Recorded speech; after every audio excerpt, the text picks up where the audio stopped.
Annexation Day. The sky over Geneva turned violet as the Galactic Empire's command ship tore a shimmering line through the clouds. It was shaped like a curved blade and moved with the arrogance of a conqueror. Earth's skies had never seen such a thing, but they learned quickly fear had a shape and it cast a long shadow. Inside the UN Assembly Hall, world leaders sat frozen in ornate chairs, staring at the projection hovering in the air, an insectoid alien with 6 thin limbs and a voice like clicking stones. "I am Ambassador VA High Delegate of the Empire," it announced in a mechanical translation. As of this rotation, Earth has been annexed peacefully into the fold. Resistance is inefficient. Compliance is appreciated. The hall erupted. Politicians demanded clarification. Generals reached for red phones. But it was too late. Above every major city, New York, Tokyo, Lagos, Rio, Empire dropships had already landed. Soldiers spilled out like black oil. Tall, armor-plated beings with glowing visors and pulse rifles began securing infrastructure, replacing human broadcasts with Imperial transmissions. "This isn't a war," Viereth clicked calmly. "It is an upgrade. Your males may retain leadership roles in local governance. Your females will be reassigned appropriately." That was the moment the real war began. In a small village in southwestern Nigeria, Mama Tolu turned off the solar radio and stirred her pot of pepper soup. Her granddaughters gathered around her. "They're here," whispered the eldest, Ijeoma. Mama Tolu didn't flinch. "Let them come," she said. "Empires forget." "Forget what, Mama?" She smiled slowly. "That women don't kneel. We wait, and then we rise." In São Paulo, Captain Maria Alvarez, recently discharged from the UN peacekeeping force, watched the dropships descend. Her neighborhood had gone silent, save for the low hum of alien engines.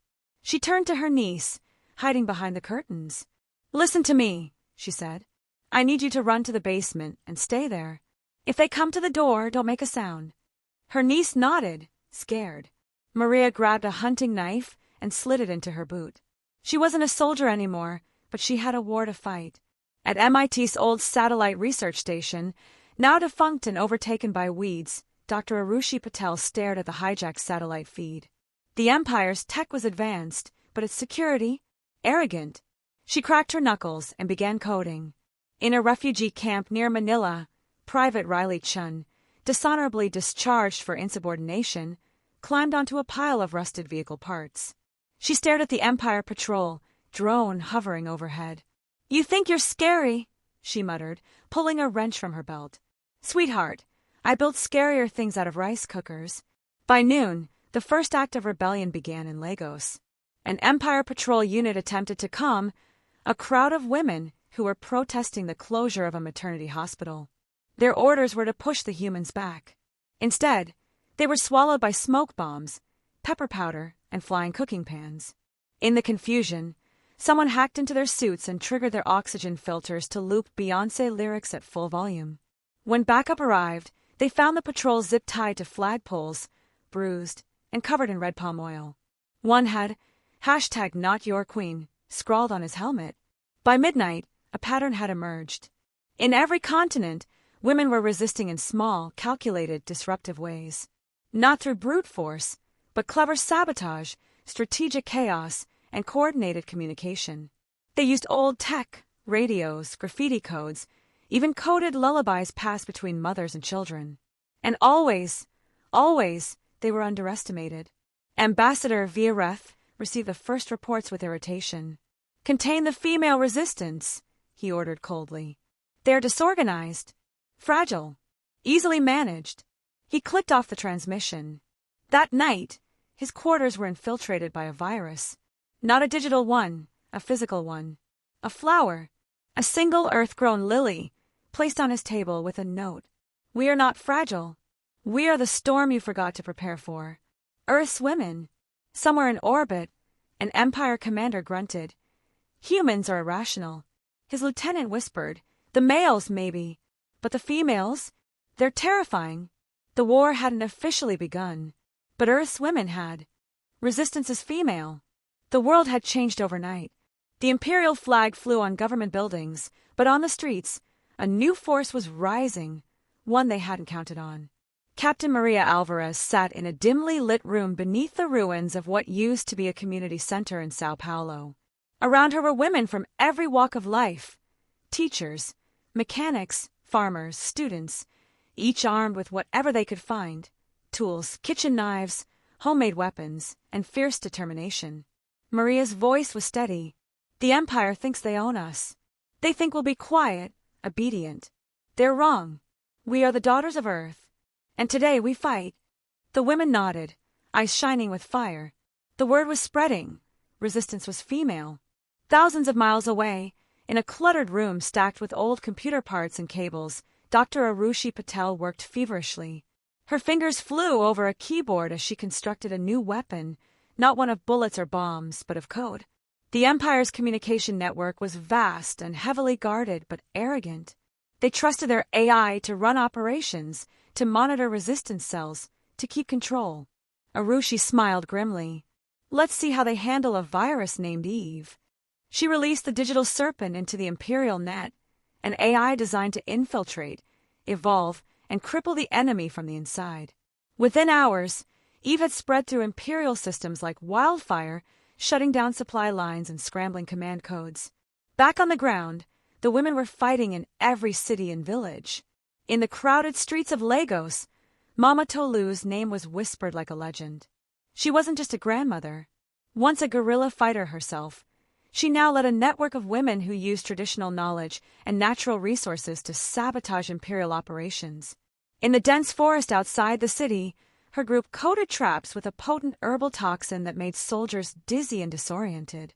They laced the roads with caltrips made from sharpened palm thorns, disabled enemy vehicles with sap and grease, and even used swarms of bees to chase away patrols. Imperial commanders called these tactics primitive. They called her a nuisance, until entire convoys failed to reach their destinations. Meanwhile, Private Riley Chun, stuck in a refugee camp near Manila, refused to wait for a rescue that wasn't coming. The Empire's patrol drones hovered menacingly, enforcing curfews and breaking up gatherings. But Riley had a plan. Using scraps from abandoned vehicles and discarded electronics, she built a makeshift anti-air turret. It was crude, noisy but deadly. When the Empire's dropship came to deliver fresh troops, Riley's trap fired, sending a volley of homemade rockets into the metal belly of the ship. It crashed into a rice field, sending clouds of dust and smoke into the sky. Her fellow refugees cheered. Hope was no longer a dream, it was a spark. The Empire's leaders grew increasingly frustrated. They dismissed these women as unorganized, their attacks mere nuisances. But reports of failures piled up. Supply ships intercepted and destroyed. Communication arrays hacked and turned silent. Patrols ambushed by unseen forces. Enemy soldiers confused and demoralized. Ambassador Vieiref clenched his clawed hands. "Send in the purifiers," he ordered. The purifiers were the Empire's elite male-only task force, brutal, ruthless, and trained to exterminate any resistance without mercy. But the women of Earth were ready. Captain Maria gathered her commanders. "They're sending in their worst. The purifiers think they can stomp us out like bugs. We'll show them why we're the storm." Dr. Arushi smirked, fingers dancing over her tablet. "Eve's latest upgrade can infiltrate their neural implants. They'll turn on each other before the first shot is fired." Mama Tolu nodded, loading a sling with small rocks. "Let them come. We have the land, the people, and the will." Riley loaded her makeshift cannon. "And a few surprises they won't forget. From the ashes of Earth's cities, villages, and forests, a fierce resistance bloomed, not fueled by high-tech weapons alone, but by the spirit and ingenuity of women long ignored. The Empire's mistakes were clear. They had underestimated Earth's women. They had ignored their strength. And now, the galaxy would regret it. The purifiers fall. The sun had barely risen over São Paulo when the distant roar of Empire war machines shattered the morning calm. The purifiers had arrived. Clad in black armor with red visors, these elite soldiers were the Empire's answer to the female insurgency, a ruthless task force bred for extermination. Their mission was clear: crush the resistance swiftly and without mercy. But Earth's women were waiting. Captain Maria Alvarez stood on a rooftop, surveying the incoming enemy columns below. Around her, members of the Daughters of Earth readied makeshift weapons and prepared ambush points. "We hit them hard, and we hit them smart," Maria commanded. "Remember, they expect us to panic, to run. We don't." Her voice was steel, calm but fierce. Meanwhile, far from the battlefield, Dr. Arushi Patel's fingers flew across the keyboard in her hidden command center. She monitored the Purifier's neural implants, cutting-edge devices the Empire used to coordinate their soldiers. Her creation, the AI Eve, had infiltrated those systems. A red alert flashed. Arushi smiled. "Let's see how loyal they really are." Suddenly, multiple Purifiers froze mid-step on Maria's comms feed. "They're fighting each other," Maria muttered, eyes wide. Eve did it. In the dense Nigerian forests, Mama Tolu led a different kind of war. Her women had mastered the art of turning nature into a weapon. Using camouflage traps and natural poisons, they ambushed a Purifier battalion attempting to clear their territory. Stingers and nets hidden in trees slowed the enemy, while swarms of angry bees drove them into panic. Soldiers screamed, staggered, and fell. Mama Tolu's voice rang out, calm and unyielding. "Earth does not forgive invaders." The Purifiers, trained killers though they were, had never faced a fight like this.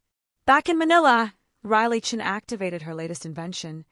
A cluster of EMP landmines disguised as innocent baby dolls scattered through the alleys. When Purifiers stormed the refugee camp, her trap detonated in a pulse that shut down their weapons and armor. Confused and vulnerable, the Purifiers were quickly overwhelmed by the hidden fighters. Across every front, the Empire's best soldiers were unraveling.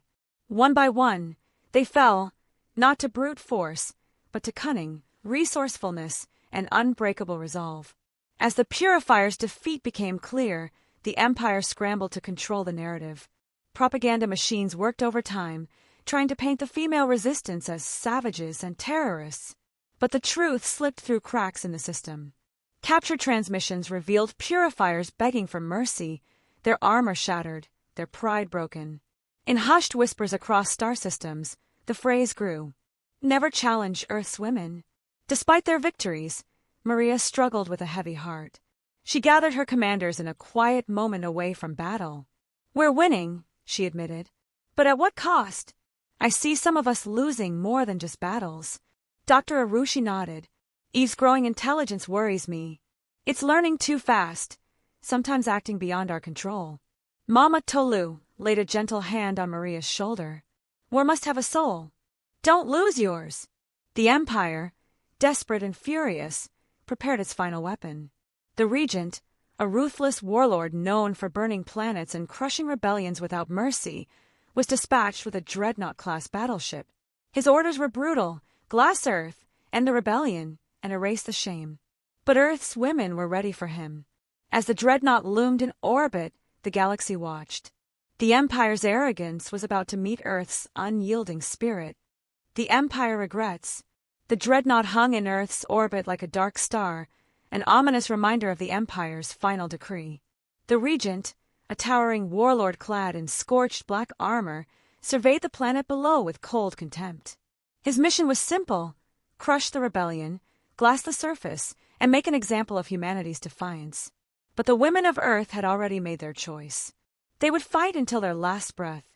On the ground, Captain Maria Alvarez stood at the head of a massive coalition: the Daughters of Earth, Mama Tolu's forest warriors, Riley Chen's guerrilla engineers, and Dr. Arushi Patel's digital army. They were battered but unbroken. "This is it," Maria said, looking into the determined faces around her. "We either break the Empire's spine today, or we die trying. But we will win." Her voice echoed through the war room, a beacon of unshakable resolve. In orbit, Dr. Arushi gave Eve full autonomy, trusting the AI to take the fight to the stars themselves. "Eve," she said into her headset, "connect with any and all oppressed systems. It's time they knew Earth's courage." On screens across the planet, networks lit up with messages of solidarity. Planets long enslaved by the Empire began to stir, inspired by Earth's resistance. Mama Tolu, deep in the Nigerian jungle, marshaled her forces. "The land is our weapon," she said. "The forest hides us. The rivers protect us. Let the Regent come. We are the storm he cannot weather." Her women set traps, camouflaged pits, and poison-tipped arrows in place. They worked as one, a seamless force of nature. Riley Chin assembled her crew in the ruins of Manila. "We've got one shot at this," she said, loading her newest device, a remote-controlled swarm of miniature drones designed to disable the dreadnought shields. When the ship began its orbital bombardment, the drones swarmed upward, darting like angry wasps around the massive hull. Alarms blared aboard the dreadnought as shields flickered and faltered. The final battle began with a thunderous assault. The dreadnought unleashed plasma blasts that turned cities to ash, but the resistance moved fast, evacuating civilians, sabotaging enemy supply lines, and striking with precision. Maria led a strike team aboard the enemy ship itself, infiltrating through maintenance shafts. Armed with little more than knives and grit, they fought their way through corridors of steel and fire. At the heart of the ship, Maria confronted the Regent. Their duel was brutal. Steel clashed against steel, strength against will. Maria's training, determination, and every lesson learned from Earth's struggles fueled her blows. Finally, with a decisive strike, Maria disarmed the Regent and pressed her knife to his throat. "Tell your empire," she whispered, "never challenge Earth's women." Outside, the tide had turned. Eve coordinated rebellions across the galaxy, cutting off the Empire's control. Rogue species joined Earth's cause, breaking free from centuries of oppression. The Regent's defeat signaled a turning point. The Empire's forces retreated, their morale shattered. In the aftermath, the galaxy's leaders gathered to sign a new charter, one born of equality, respect, and the hard-won lessons of Earth. A monument was erected on the former imperial capital for statues of Mama Tolu, Captain Maria, Dr. Arushi, and Private Riley, symbols of resilience and unity. Beneath them, the inscription read, "Galactic Rule Number 1, never challenge Earth's women, the Empire regrets." As the sun rose on a new era, Maria stood before the monument, reflecting. "We fought for more than survival," she said softly. "We fought for respect, for freedom, for a galaxy where no one is underestimated." Mama Tolu smiled beside her. "Remember, child, strength is not just in muscle or weapons. It is in heart, mind, and the courage to rise when others fall." The Empire had learned its harshest lesson. The women of Earth were unstoppable, and the galaxy would never forget.